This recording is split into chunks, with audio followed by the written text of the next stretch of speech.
1 minus 8 equals negative 7. And again here inside this parenthesis we have 1 minus 8. So negative 7 times negative 7, which equals positive 49.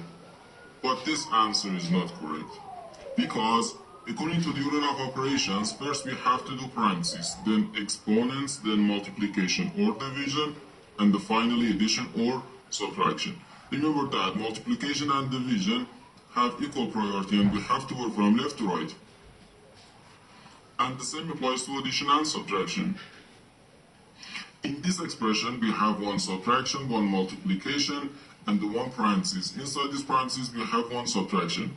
Here we have a multiplication, because in mathematics, when a number is placed next to parentheses, it means multiplication.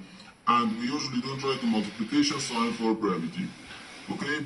So, according to the PEMDAS, first we have to do this parenthesis, then this multiplication, and finally this subtraction. If we do this subtraction before this multiplication or this parenthesis, it is wrong.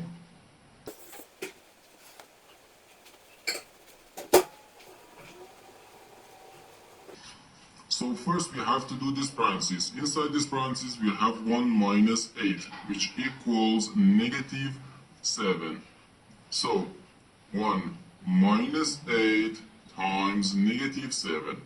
Now we have one subtraction and one multiplication. According to the PEMDAS, multiplication has higher priority than subtraction, because multiplication comes before subtraction. So here, first we have to do this multiplication. 8 times negative 7, which equals negative 56. So we have 1 minus negative 56.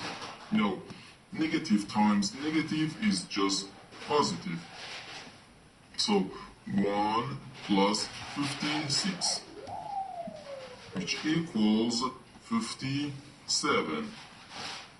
And this is our final answer to this problem. The correct answer is 57.